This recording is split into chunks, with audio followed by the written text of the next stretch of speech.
ဟုတ်မင်္ဂလာပါကျွန်တော်ဒီတစ်ပတ်အတွက်ကမ္ဘာရွှေဈေးသုံးသက်ချက်လေးကိုကျွန်တော်ထပ်မံပြီးတော့မျှဝေချင်ပါတယ်ကျွန်တော်ကမ္ဘာရွှေဈေးကပြီးခဲ့တဲ့အပတ်ကျွန်တော်သုံးသက်ချက်ပြောခဲ့တဲ့အတိုင်းကျွန်တော်4200ဝန်းကျင်ထိတော့ဒါဈေးရရောက်ရှိခဲ့တယ်ပေါ့နော်အဲ့တော့ကျွန်တော်တို့ဒီနေ့ဒီတိုင်းကနေဖြစ်တဲ့အတွက်ကြောင့်ကျွန်တော်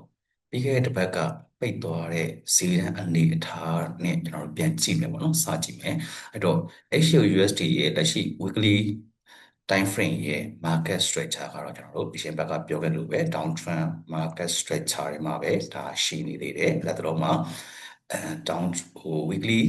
support ကနေမှဒါပေါင်းပြန်ဖြစ်ထားတဲ့သဘောတရားမျိုးနဲ့ကျွန်တော်ပြီးခဲ့တဲ့ဘက်မှာတော့ဒါ previous ရဲ့ကျွန်တော် weekly low for breakout ပြပြီးတော့မှဒါ full day candle နဲ့ဒါစီတက်ပိတ်ထားခဲ့တဲ့အနေအထားကိုတွေ့ရတယ်ပေါ့နော်အဲ့တော့လက်ရှိကျွန်တော် weekly ရဲ့ပိတ်သွားတဲ့ကျွန်တော်ပြီးခဲ့တဲ့တစ်ပတ်ပိတ်သွားတဲ့ weekly candle ရဲ့အနေအထားကိုကြည့်မယ်ဆိုရင်တော့ဒီတစ်ပတ်အတွင်းမှာဒါဈေးပြန်အတက်အားရှိနေသေးတဲ့ပုံစံဒါကန်နဲ့အရာကြည့်မယ်ဆိုရင်ဒါပြထားသေးတယ်။ Okay အဲ့တော့ကျွန်တော် daily time frame ရဲ့ market structure ကိုကြည့်အောင် daily time frame ရဲ့ကျွန်တော် market structure မှာကြည့်မယ်ဆိုရင်တော့ကျွန်တော်လက်ရှိဖြစ်ပေါ်နေတဲ့ကျွန်တော်အနည်းဆုံး current trend အောင်ဒါပြီးခဲ့တဲ့ဘက်ကပြောထားလို့ပဲဒီမှာကျွန်တော် previous swing low level ကို market ဒီ break out ဖြစ်ထားတဲ့အနေအထားကိုတွေ့ရတယ် break out ဖြစ်ပြီးတော့မှလက်ရှိမှာကျွန်တော်တို့pullback level တစ်ခုအနေနဲ့ဒါဈေးပြန်လဲတက်ထားတဲ့အနေအထားတွေ့ရတယ်ပေါ့နော်အဲ့တော့လက်ရှိဖြစ်နေတဲ့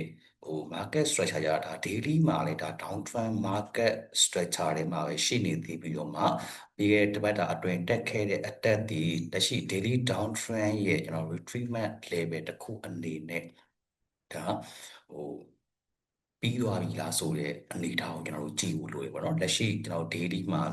စတိုက်တက်ထားခဲ့ပြီမဲ့ကျွန်တော်တို့ဒီတောက်ကြနေစေကွက်ပိတ်ထားတဲ့အထဲမှာတော့ဒီသူ့ရဲ့ voltage can တွေကဒါနည်းနည်းပုံမှန်တန်အာရော့နေတဲ့အနေအထားတစ်ခုတော့မြင်တွေ့ရပြီးတော့မှကျွန်တော်လက်ရှိအနေအထားမှာတော့စေကွက်ဒီအကြဘက်ကိုဒါပြန်လာနေတဲ့ပုံစံမြင်တွေ့ရတယ်။ Okay အဲ့တော့ကျွန်တော်တို့ daily time frame ရဲ့လက်ရှိအနေအထားမှာကျွန်တော်တို့တတိထားကြည့်ရမယ့်ကျွန်တော်တို့SR level အရာပြောမယ်ဆိုရင်ကျွန်တော်တို့ဒီ4330ပေါ့နော်ဒါပြီးခဲ့တဲ့တစ်ပတ်က final target အနေနဲ့ပေးထားတဲ့4330ကတော့ရှောက်တော့မရောက်ခဲ့ပေါ့နော်ကျွန်တော်ဒီမှာ4200ဝန်းကျင်ထိပဲရှောက်ခဲ့တဲ့အနေအထားတွေ့ရတယ်အဲ့တော့လက်ရှိ day time frame ကြီးကျွန်တော်တို့ key level ကြည့်မှဆိုကျွန်တော်4330ကျွန်တော်4300ကျွန်တော်80ဆိုတဲ့ဒါဈေးတန်းတွေကိုဒါကျွန်တော် day time frame ရဲ့ key level အနေနဲ့ကျွန်တော်တို့မြင်တွေ့ရတယ်key support အနေနဲ့ပြောမှဆိုရင်ဒါလက်ရှိမှာတော့3950ကဒါလက်ရှိ daily ရဲ့ကျွန်တော်တို့ support level တစ်ခုအနေနဲ့ဒါရှိနေတယ်ပေါ့နော်။ Okay အဲ့တော့ market တွေလက်ရှိ daily ဒါ data ဆောင်ကြည့်ရမယ့်ဈေးတန်းတွေဖြစ်တယ်။အဲ့တော့ကျွန်တော်4 hour time frame လောက်ရဲ့ market structure ကိုကြည့်မယ်။ Okay 4 hour time frame ရဲ့ကျွန်တော်တို့ overall market structure ကတော့ကျွန်တော် down trend မှာရှိနေပြီးတော့လက်ရှိမှာ pullback level ကိုအနေနဲ့ကျွန်တော်ဒီနာ key level မှာ4 hour ရဲ့ key level မှာ market တွေ reject ရှင်အနေထားနဲ့ပြပြီးတော့လက်လုံးမှာတော့ဈေးတကျပုံစံလေးဒါပုံဖော်နေတယ်ပေါ့နော်ပုံဖော်နေရတွေ့ရတယ်။ဒီအဲ့တော့ကျွန်တော်4 hour time frame ရဲ့level ရကြည့်မှဆိုရင်ဒါ daily time frame ရဲ့ level နဲ့ကျွန်တော်နေရာလေးဖြစ်တဲ့အတွက်ကြောင့်မို့တော့4 hour ရဲ့ကျွန်တော်key level S level ကိုတော့ကျွန်တော်ထပ်ပြီးတော့မရှိတော့ daily time frame higher time frame ရဲ့ကျွန်တော်တို့ key level တွေကိုပဲကျွန်တော်အဓိကထားပြီးတော့မှဒီမှာကျွန်တော်သုံးမယ်ပေါ့နော်။ Okay အဲ့တော့လက်ရှိဖြစ်ပေါ်နေတဲ့ current ပေါ့နော်ကျွန်တော် overall ကတော့ကျွန်တော် down trend structure မှာရှိနေတယ်ဒါပေမဲ့ကျွန်တော်လက်ရှိဖြစ်ပေါ်နေတဲ့ current market structure လေးအရကြည့်မယ်ဆိုရင်ရှိမှရှိတဲ့ကျွန်တော် swing low level တခုကိုကျွန်တော် fall break out အနေနဲ့ share နဲ့ fall break out ပြထားပြီးတော့မှ market တွေလက်ရှိမှာ advanced structure တခုကိုဒါထပ်ပြောင်းထားတဲ့အနေအထားတစ်ခုကိုတွေ့ရတယ်ပေါ့နော်အဲ့တော့ဒီမှာဆိုရင်ကျွန်တော်တူးတဲ့advance ကိုဆက်တော့သွားမယ်ဆိုရင်တော့သူဒီ pullback level တစ်ခုအနေနဲ့ဒါပြန်လာယူဖို့ရှိတယ်ပေါ့နော်ကျွန်တော်ပြန်လာယူဖို့ရှိတယ်အဲ့တော့4 hour time frame ရဲ့ကျွန်တော်အနီးဆက်ဆိုကျွန်တော်တို့ဝင်ကျင်နေတာချိန်မှာဆိုရင်ကျွန်တော်ဒီနေရာမှာကျွန်တော်တို့support level တစ်ခုဒါရှိနေတဲ့အနေအထားကျွန်တော်တွေ့ရပါတော့ဒီနေရာမှာကျွန်တော်တို့မှာ support level တစ်ခု ကျွန်တော်တို့ပုံပေါ်ထားတယ်အကယ်၍ market ဒီ advanced structure တစ်ခုကိုဆက်လက်သွားဖို့အတွက် swing low level တစ်ခုအနေနဲ့ကျွန်တော်အချိန်ပြန်ယူမယ်ဆိုရင်ကျွန်တော်ဒီ4085ဝန်းကျင်ကဒါကျွန်တော်တို့အတွက်နောက်ထပ်ဖြစ်လာမယ့် higher low ကျွန်တော်တို့ swing low level တစ်ခုအနေနဲ့ကျွန်တော်တို့ဟို buy aware order ကျွန်တော်တို့စောင့်လို့ရမလားဆိုတဲ့နေရာဒီနေရာမှာကျွန်တော်တို့စောင့်ကြည့်ဖို့လိုတယ်ဒီနေရာမှာbullet reversal ပြခဲ့မယ်ဆိုရင်တော့ကျွန်တော်ဒီနေရာဒီမှာဒါ live ပြီးတော့မှကျွန်တော်တို့aware entry ကျွန်တော်တို့ဝယ်လို့ရမယ် okay ဒါဒီလက်ရှိဖြစ်ပေါ်နေတဲ့ဒါ4 hour time frame ရဲ့ market structure က at trend တစ်ခုတော့စနေအစပြုနေပြီအဲ့တော့ at trend တစ်ခုကိုဆက်လက်သွားဖို့အတွက်နောက်ထပ်ကျွန်တော်တို့ higher low level တစ်ခုပုံဖော်ဖို့လိုအပ်နေတဲ့ဖြစ်တဲ့ကြောင့်ကျွန်တော်တို့ဒီentry ဝင်မယ်ဆိုရင်ကျွန်တော်တို့ treatment level တစ်ခုတော့ကျွန်တော်တို့စောင့်ကြည့်တဲ့နေပေါ့နော် okay အဲ့တော့ကျွန်တော်1 hour time frame ရဲ့ market structure လေးကိုကျွန်တော်ထပ်ပြီးတော့ကြည့်တယ်အောင်1 hour time frame ရဲ့ market structure မှာတော့ကျွန်တော်ဒီမှာ clear at trend တစ်ခုလက်ရှိသွားနေတဲ့ current trend ကိုပြောမှဆိုရင် clear at trend တစ်ခုကိုဒါသွားနေတဲ့အနေအထားတွေ့ရတယ်လက်ရှိမှာဒီရှေ့မှာရှိခဲ့တဲ့ previous swing high level တွေတခုကိုတော့ clear breakout မဖြစ်ဘဲနဲ့ကျွန်တော် fall breakout ပြပြီးတော့မှဒါဆိုတော့ဈေးဒီဆင်းနေတဲ့အနေအထားကိုဒါမြင်တွေ့ရတယ် okay အဲ့တော့အရှိတက်နေတဲ့အတက်မှာလည်းဒီ1 hour time frame မှာလည်း market တွေကျွန်တော် retracement level ကိုအနေနဲ့လာခဲ့ဖို့ကြည့်မယ်ဆိုရင်ကျွန်တော်ဒါ4 hour ရဲ့ဒီ support level တစ်ခုမှာကျွန်တော်တို့ကြည့်မယ်ဆိုရင်ဒါ1 hour မှာလည်းကျွန်တော်ဒီ level တွေဒီမှာကျွန်တော် infinite နဲ့ကျွန်တော်တို့စုံတစ်ခုကျွန်တော်ရှိတယ်ပေါ့နော်ကျွန်တော်ဒီနေရာမှာလည်း market တွေကျွန်တော်တို့RBS level တစ်ခုဒီနေရာမှာရှိတယ်အဲ့တော့ကျွန်တော်တို့အနေနဲ့က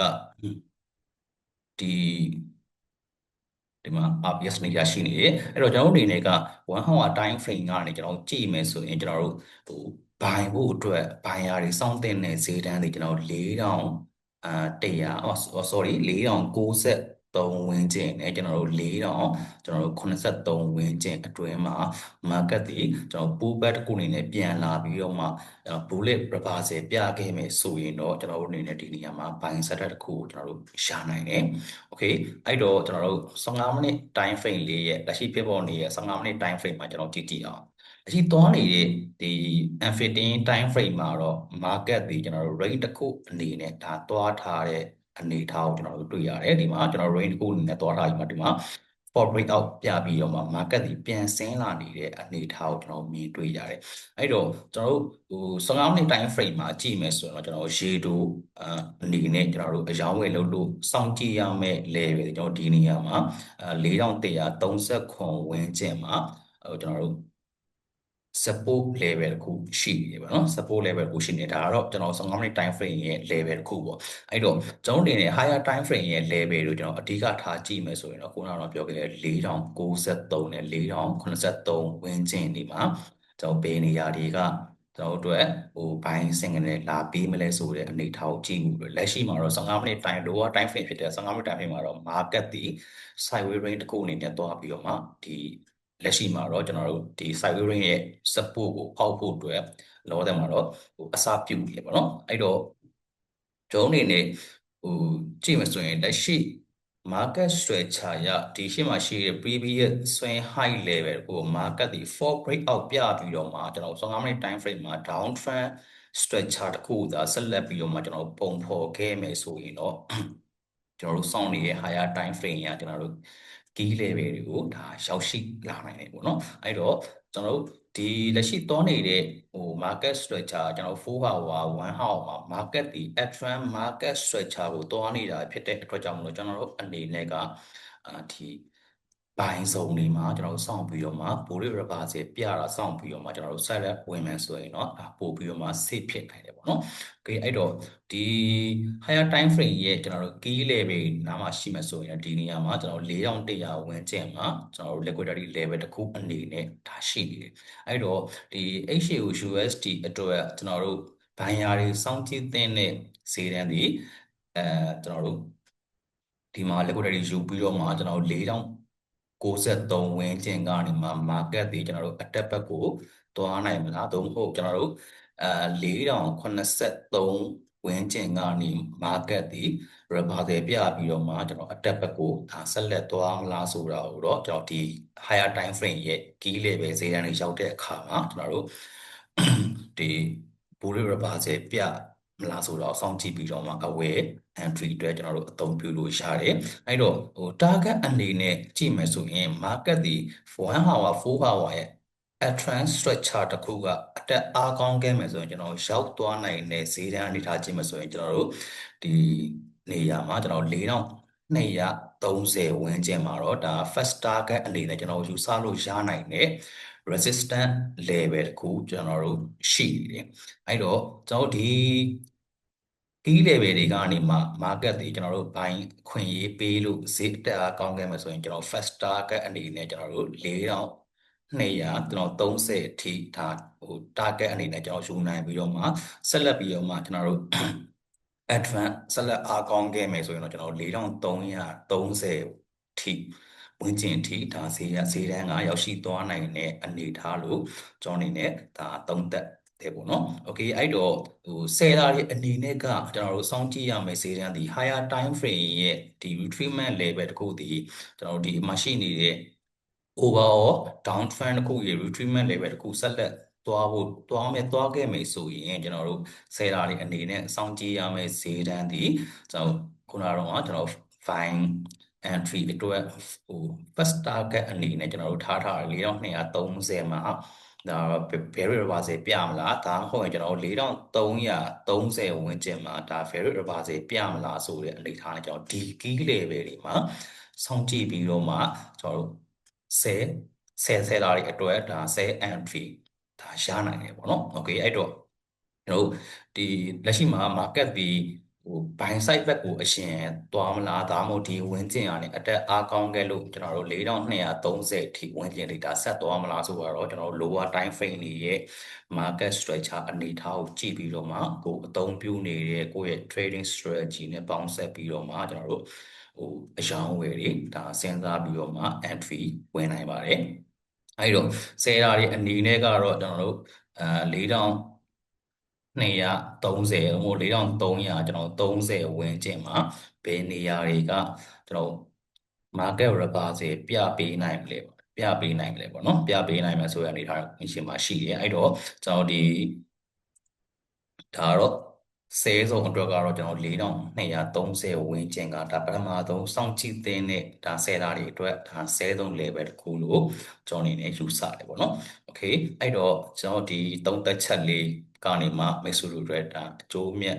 အစုံတရားဒါရှိနိုင်မယ်လို့မျှော်လင့်ပါတယ်အားလုံးပဲအကျိုးမြတ်ရတဲ့ trader များဖိတ်ကြပါစေအားလုံးကျေးဇူးတင်ပါတယ်ခင်ဗျာ